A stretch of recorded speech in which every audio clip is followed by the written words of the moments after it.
Livro Mistério de Patience Worth, de Ernesto Bozano e Hermínio C. Miranda. Primeira parte. Hermínio C. Miranda. Um mistério sem mistério. Capítulo 10. A linguagem. Temos mencionado reiteradamente a dificuldade de se navegar pelo texto de Patience Worth. Creio necessário aprofundar mais a análise desse aspecto, a fim de melhor caracterizar em que consistem as peculiaridades estilísticas e gramaticais da autora.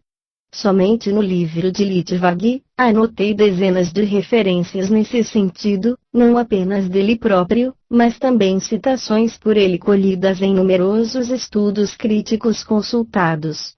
Partindo de reticentes informações da autora espiritual, Just informa, Apo de Litvag, página 55, que ela teria nascido na Inglaterra e emigrado para os Estados Unidos, ao que parece em contexto puritano ou qualquer.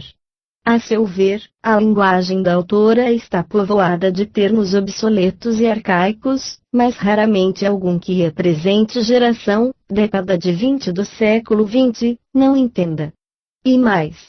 Todos os objetos aos quais ela se refere são coisas que realmente existiram no seu tempo. Em todos os seus originais não há uma só palavra, tanto quanto eu e outros termos observado, que não estivesse em uso no século XVII. A meu ver, as coisas não se mostram tão simples como Just faz crer. Termos obsoletos, você ainda pode encontrar em bons dicionários e ficar sabendo o que significam, mas a construção das frases e as expressões que a autora espiritual emprega são, com frequência desalentadora, de muito difícil penetração ao entendimento. Just esforça-se por minimizar a dificuldade ao referir-se a algumas linhas obscuras, mas na verdade não são algumas, mas grande quantidade delas. Diz ele que o estudo atencioso desses trechos revela-lhes o sentido. E acrescenta: quanto mais os estudamos, mais impressionados ficamos com a extraordinária capacidade intelectual por trás deles. Isso é inegável.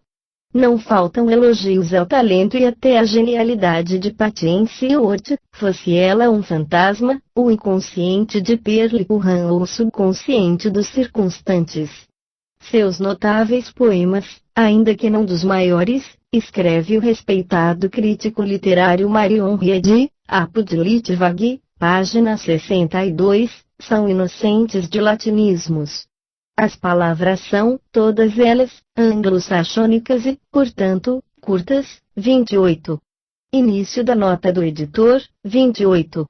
É necessário lembrar que a língua inglesa ainda não estava, por aquela época, contaminada pelos latinismos, ou seja, palavras de origem latina, exceto os galicismos adotados durante o período dos Plantagenetas.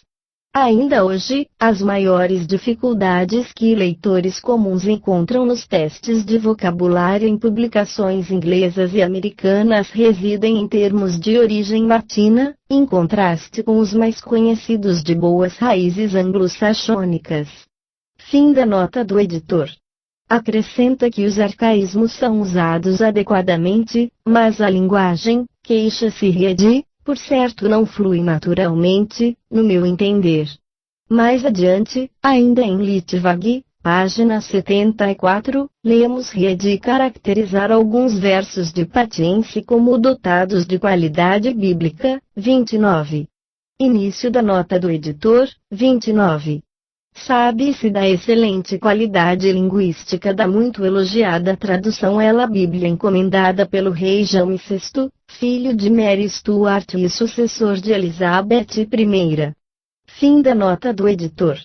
E acrescenta: o texto a que se refere, realmente faz lembrar a linguagem usada no século XVII, porém, com frequência, ainda mais simples e sem quaisquer derivados franceses ou latinos.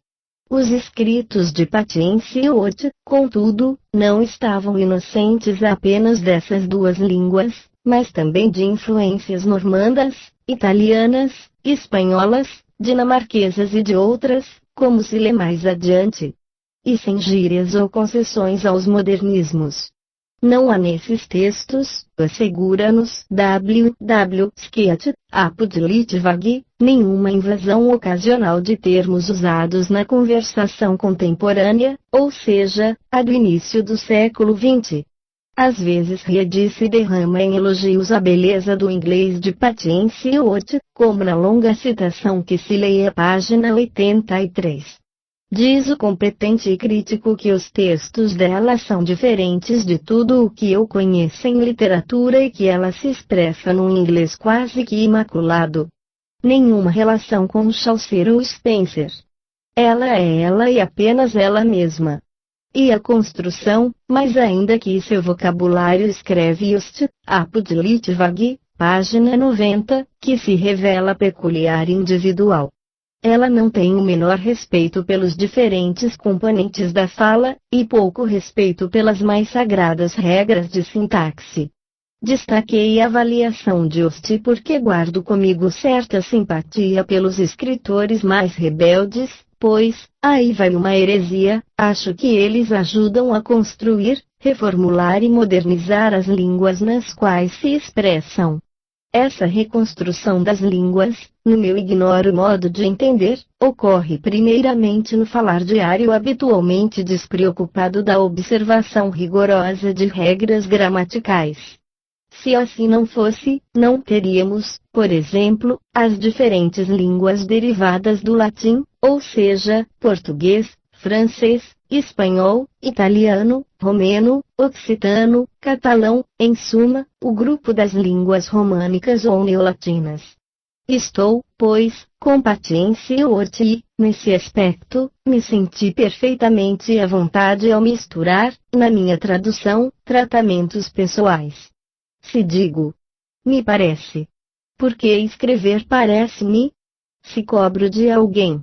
Eu não te disse que isso não daria certo? Você se lembra? Me sentiria um tanto artificial botando nós conformes das regras.